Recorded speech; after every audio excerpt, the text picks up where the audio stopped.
Welcome back, everybody. We are in the Coach's Corner today in Chicago with Coach Addison Rouse. How are you, sir?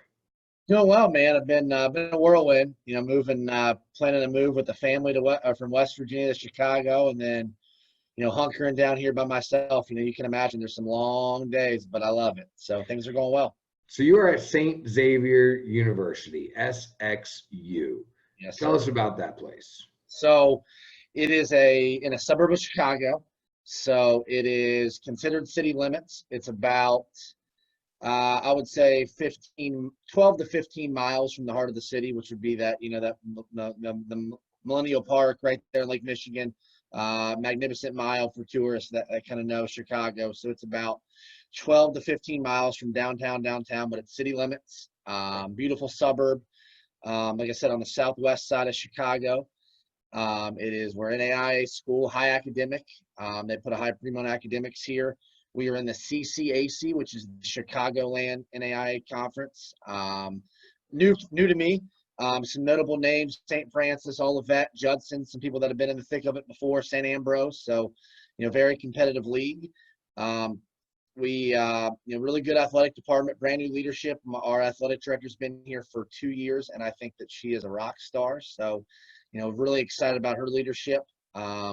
Football teams won a Natty in 11. So they've won a bunch of titles and been really successful. Women's basketball pre-COVID was top 5. So there's a lot of juice here and a lot of potential to take this to another level. And then real quick too, Josh, there's some history too. That Luke Gregerson pitched here, 18-time conference championships here. I think 4 World Series bids. So the cupboard is not bare. There's a lot of history, a lot of tradition, pretty renowned university and athletic department within the south side of Chicago. So there's a lot to be excited about. So you did give me some of the selling points there, but as a recruit, recruits are going to come. Location does matter. Sometimes the other sports matter, but they're going to look at, facilities and things to do, and absolutely they're going to go beyond what you just said. So what is the selling point to a recruit? I think, and I'll break it down in literally 5 tiers. I think number 1 is going to be, first and foremost, our culture and what we're creating. The reason I'm here, and I know you're going to get to this in a minute, is we're legitimately trying to win a national championship. I feel like the resources here provide us the opportunity to legitimately get to Lewiston on an annual basis. And that's exactly at the core of it, besides the other stuff. That is why we're coaching baseball, to compete at the highest level, to get to, a stage and a platform where you can legitimately look a kid in the eye and go, hey, listen, we're trying to win a national championship here. And that is our expectation and our goal, is to get to Lewiston, on an annual basis, to be a Georgia Gwinnett of the North, to be a Southeastern of the North. And so that sells itself right there. The campus is gorgeous. Obviously I don't know acreage and all that stuff, but it is in a beautiful suburb. It is a beautiful campus. We're going to sell the heck out of that. Obviously location, we're in a safe location in Chicago, but we're also close enough to the city for those people that like to have a lot to do. The academics are great. It is a really, really high level academic school. Obviously it's not in a NESCAC Ivy League type deal, but it's a really strong academic background, really good business, really good nursing, criminal justice, exercise science. So it checks some big boxes.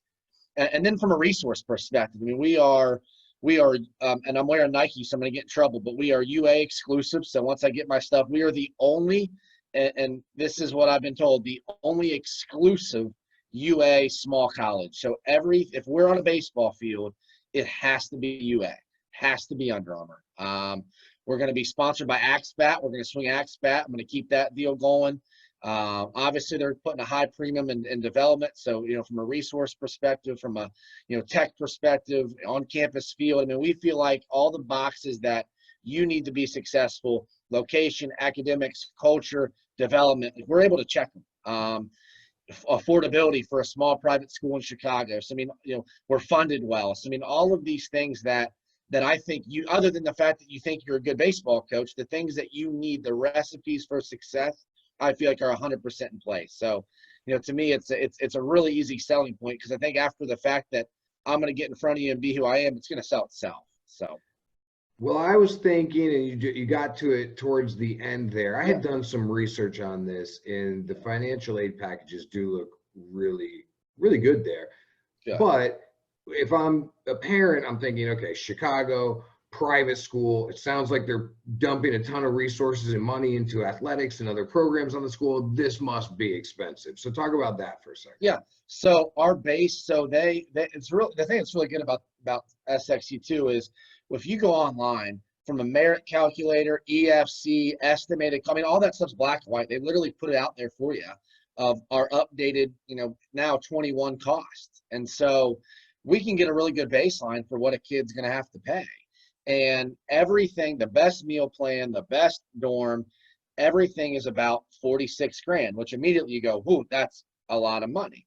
And when you have a high academic kid, that's going to be 3.0 plus, give or take, obviously with COVID, non-COVID, high SAT, high ACT, competitive, we're getting $20,000 off, snap the fingers. So we're able to reduce that by 18 to 20 with a high academic student. And now 46 becomes 26.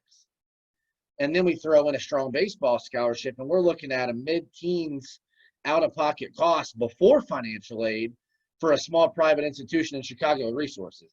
And to me, that is incredible.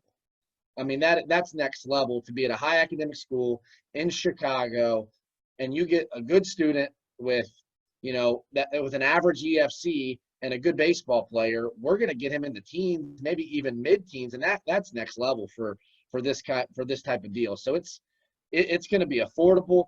They're going to get a great education. Obviously, the campus is gorgeous. The dorms are gorgeous. They have suites. I mean, it's all these things that, hey, if I'm paying for these amenities, or if I'm paying this amount of money, I want amenities. Hey, we have them. And so it makes my job a whole lot easier when I can just say, look at this. You know what I mean? It's great. Speaking of your job, Yeah. you were at Salem, which is a D2 in West Virginia. Yeah. Most coaches that I know are trying to move up the ladder of divisions that they are the head coach at. And you were having really good success where you were at. You guided that team, I was reading, to one of their best seasons ever, if not their best season ever, from at the D2 level. Yeah, at the D2 level, best one. Right. So why do you decide, I'm going to go actually technically down 2 levels here, 3 levels here to NAIA? So Josh, and this is just my experience. I played at Brescia, which is an NAIA school. What we did at Salem, I think now that I'm in this chair at SXU, it's humbling, because when I got there 4 years ago, my assistant and we inherited 16 baseball players, 16 to play a top 25 Division II schedule. And then the second year, we brought all those guys, and we had our best year in Division II school history. We had a flood that our brand new field got ruined, and we didn't play a home game for the whole year. So it was nothing but adversity and challenges The the whole most time. serious flood Yes. I've ever heard of in my life. It tore the whole field up. Ruined our field. We played at high schools, and we played home games at Charleston and Glenville State. So we didn't have a home game, and they were an hour and a half, 2 hours away just to play a home date. But what I'm getting at is that, and we were independent. So we're not in the league. We're not in the Mountain East, and we're not in the Pennsylvania State Conference. So we are an independent member of Division II. The people at Salem are incredible. The experience for my career, point blank, got me in this chair. I mean, I talked to Coach Sheets at George Gwinnett when he was ABCA, and Jeremy, one of my mentors, said, you're going to go to Salem. It's going to do 2 things. It's going to propel you forward, or it's going to be career suicide. And I think that I've obviously made that a little bit different, but that all leads into my point, is that, in my opinion, rather than get caught up in D2, D3, and NAIA, I like to label those 3 tiers as small colleges. Because we both know that Tennessee Wesleyan could compete on a mid-major Division I level. We know that Southeastern and Gwinnett could do that. We know that Tampa could do that. We know that Colorado Mesa could do that. We know that Central Missouri could do that. We know that from a Division I level, Cal Lutheran that won the national championship, and the Whitewaters, and the Adrians in Michigan, and the Berries in Georgia, like, those guys can compete at any level. And so I felt like, from a small college level, this was a top 25 job.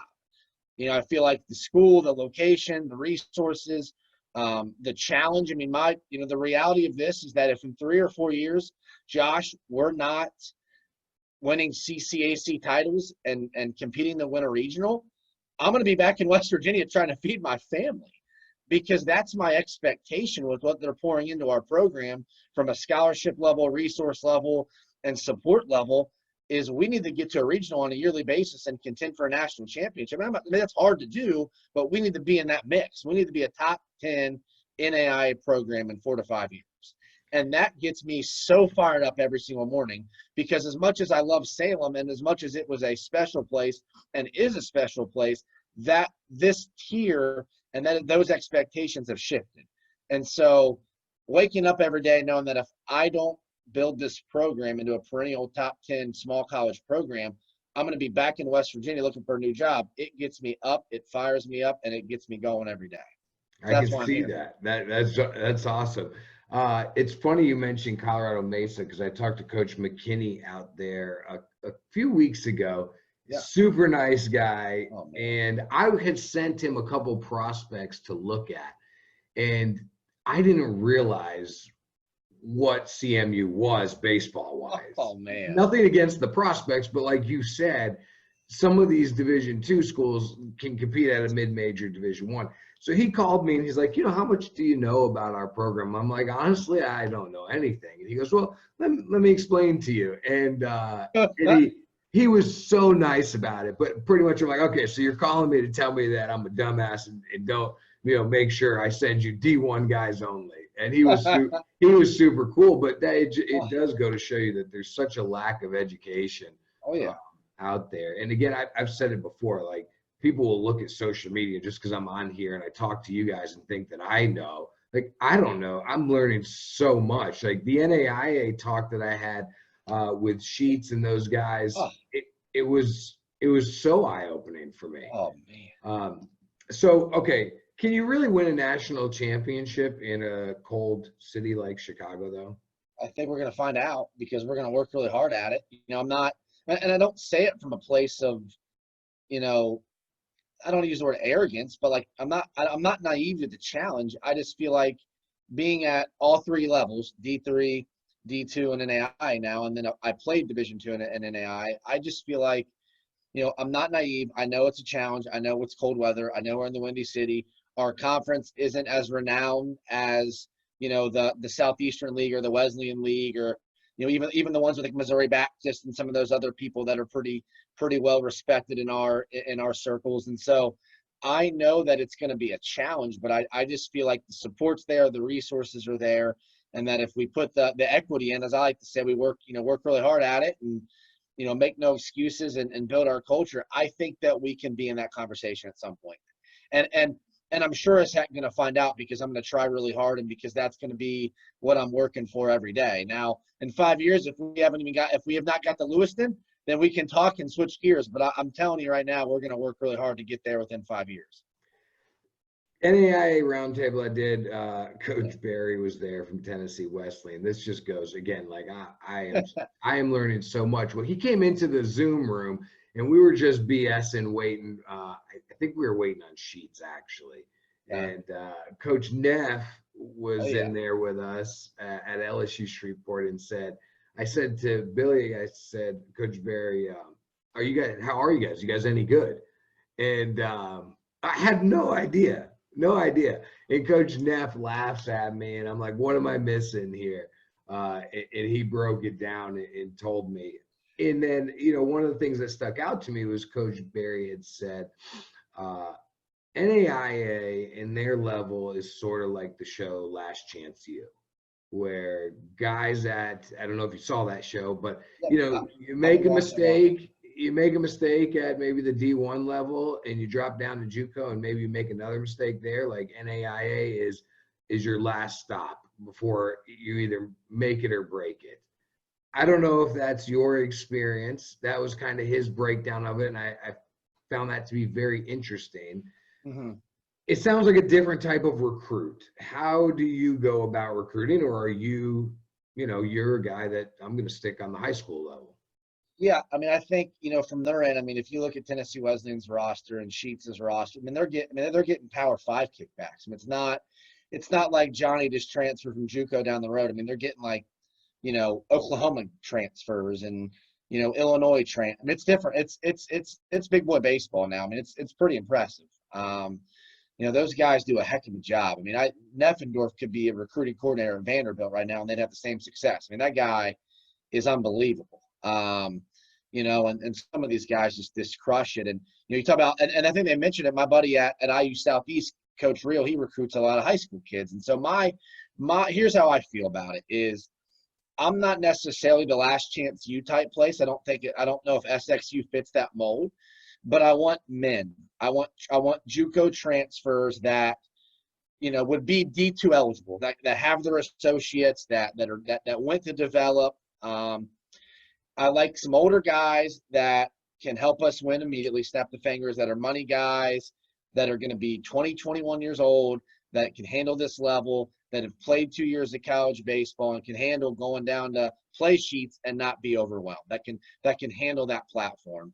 And then I'd like to bring in some academic freshmen that are going to get good merit scholarships, that are smart kids, have some feel, and that we can develop into hopefully contributors by the time that they're, sophomores or juniors, or, even find lightning in a bottle and hit on a young guy that, that can pitch it or that can swing it a little bit. So I like to blend it, but I think if I'm being honest with you, Josh, it's going to probably be 65-35, 60-40 with older guys versus younger guys. You'd love to. I think everybody would love to snap the finger and and just be there. Oh, it'd be great. I think you got a better chance of improving quickly. I think everybody does at the D2, D3, NAIA levels, even JUCO, because of the overflow from COVID and kickbacks you're going to get and transfer portal stuff, which will help. How much recruiting do you do off the internet? Well, previously, it was hit or miss. I mean, I'm one of those guys. I leave no stone unturned. I dot every I and cross every T. If I get a field level, NCSA, a DM, I mean, I'm going to respond. I'm going to watch it. I'm going to look at it. I'm going to respond to all my emails. But there's nothing like going on the road and watching baseball and watching kids play and watching kids compete and really getting a feel for them. But, the nature of the beast is I was in rural West Virginia, Josh. So we had to utilize, field level and resources and relationships. And, we had 4 kids from Butte Community College in Northern California. And you know how that started? Because I played with kids from Butte when I was at Brescia University in Kentucky. And so that pipeline that's been an 11-year pipeline. I can tell you right now that I will have 1 or 2 Butte kids in Chicago next year because I've utilized that resource for my entire career. And so you kind of get those pipelines where you're going to hit on guys, on a yearly basis from your connection. So I think, COVID, yeah, it's made everybody an online recruiter, but I think as a small college recruiter in non-prime locations, you've had to utilize every resource, every connection, every website, every profile. I think if you're going to do this right, you need to give it your due diligence, due time, take a look at a profile, and you're going to know pretty quickly, Josh, if the kid can play or not. And so I don't care if we get kids from Chicago or if we have 10 kids from Cali. If they can play and they add to our culture and they can help us get to Lewiston, let's bring them on, no matter where they're from. You're taking on Michigan there in Chicago, right? Hey, we're all in. I know that. Well, Michigan and Louisville just crushed the Division I landscape here. And my assistant's from Michigan, so we're going to get it. We'll get in there. We're going to utilize that plug too. So nice. Okay, recruiting wise, to you, what's the most underrated either metric or skill or tool of a player that you look at and you feel like I think I look at this differently than other guys do? Underrated metric. Man, that's good because I'm a very toolsy guy when I recruit. I mean, I like velo, I like exit velocity. I like all those things that look really cute and look good because I think that they play. I think I can develop those. If they have those natural skills, I think I can develop the mechanical side of things. I think so. From an intangible standpoint, with me, one of the most underrated things that I guess if I'm just going to be, and again, I don't know if I want to use the word underrated, but I would just say overall the actions tool. So when we grade guys, we'll have hitting, we'll have power and skill. We'll have arm speed, we'll have speed, and we'll have our tool section. And if a kid is maybe underdeveloped as far as, his bat speed is, his exit velocity isn't great. His arm speed isn't great, but he has really clean actions at shortstop. He has really clean actions in the infield. He is really smooth in the outfield. His barrels in the zone for a long time. And maybe, I've seen guys that are country strong, 95 off a tee, and have no idea how to hit. I've seen guys that are 80, 85 off a tee that have really good feel for their swing. They're in the barrel. There's barrels in the zone for a long time. So I'm a big actions guy. Like I think if I can develop some velo, I can develop some arm speed, I can develop, with all the swing tools and all the swing resources, I can make the bat speed better. But if you have barrel awareness, if you have really good actions, those things play at the small college level. We can develop some of those more fancier tools with drive line and development and just a good lifting program from guys that are underdeveloped and undersized. But if they're clean and smooth, man, I love guys like that. I love getting my hands on those guys because they're already naturally gifted. We can develop some of the other stuff. Yeah, Coach Torrey at Anderson had posted something a few weeks ago on Twitter, which I responded to, and it was somewhat similar with the actions, which I love it. Is mine. But I also went to like body language. But when everybody talks about body language, they're thinking like, oh, negative body language, hanging your head or kicking something, whatever. I think of it as like, when you step out of the box between pitches, how do you adjust your helmet? Like, do you look the part? Do you have a clue as to what you're doing? So I'm with you on that. What about overrated? What's something that you think that for you, nothing against anybody else, but for you, it's a stat that you seem everybody else takes a big stock in it and you don't. No, I love it. Well, I am also a big fan of that body language too. I got to throw that plug out there. As I love guys with demeanor and poise. Because we're allowed to do some little stuff right now. We're doing little showcase style. We're evaluating our new guys, and we have a little arm that's 5'8". And he was like 80 to 82, but he looked like he was still 92, just the way he was carrying himself. And that plays a little bit. So I'm with you on that. I think overrated traits, probably 60 time. Yeah, that's an easy one. Give me another one. That's easy. One. Here's what I'll tell you is, and it goes back to my skill standpoint is exit velocity. I told you, I've seen some physical kids that have no idea how to hit spin. They haven't seen more than 85 in their life because they're playing small college or small high school baseball, and they're abusing guys throwing 78 to 81 because they're physical, but their swings have no idea. Yeah, they're 100 off a tee, and they hit it a country mile, but if we ramp it up 84, 85, and we spin it, they have no chance. So I'll take that because I think that's an overrated quality. Exit velo, launch angle. What are we doing? Like, I want production. I want guys that can handle the bat. I want guys that know how to go the other way. I want to see guys that can hit the ball to all fields. I want to see guys that listen. The name of the game, Josh, is to get on first base and then either steal second or hit a double. Like, I don't care that you hit a ball off a tee or off a front toss at 101. Like, what are you going to do when a guy's throwing 87 and he's got a slider? Like, you're going to need barrel control. You're going to need balance. You're going to need rhythm. Your bat is going to you need to get in a good launch position, a good slot. Like, launch angle and exit velo is not going to help you. The dude's throwing 88 and then it's by you. Like, it doesn't matter. So I think those things are so overrated. I want guys that are going to produce. If I go to a baseball game, I want a guy with a good understanding of a swing, and I'm riding. If he's 3 for 4 with 3 hits and he's got some feel, that guy's pretty good. He can play. That stuff matters. I value that, and I may be old school because there's guys that go 0 for 4, and you see them, they got really pretty actions, and they just missed it. Guess what? They still went 0 for 4. Like, right. I'm a big quality at bat guy. Yeah. Meanwhile, I got this guy grinding that's got 2 oppo hits, a double, and stole 2 bases. That's my kind of guy right there. Right.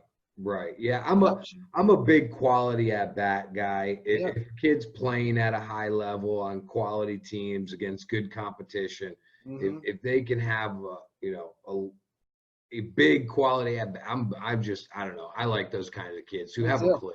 Oh yeah, for sure. I'm with you. Well, and then from a pitching standpoint too, Josh, like velo without pitchability. Like, you got guys that throw hard and they have no idea where it's going. I mean, I like velo too. I love velo, but you don't have any pitchability. How can I put you in a game if all you do is throw hard? And that kills me today in recruiting, because I feel like every coach talks about that and says that, but yet they still go out and in our recruiting velo. Like, I can't get it. I've made clear I'm not the pitching expert in this world over time, but yeah, everybody says, yeah, it doesn't matter how hard you throw if you have no pitchability, but then I see it all the time. I see you just taking velo recruits. So yeah, it's interesting. Right now, tough times, COVID, obviously the entire world.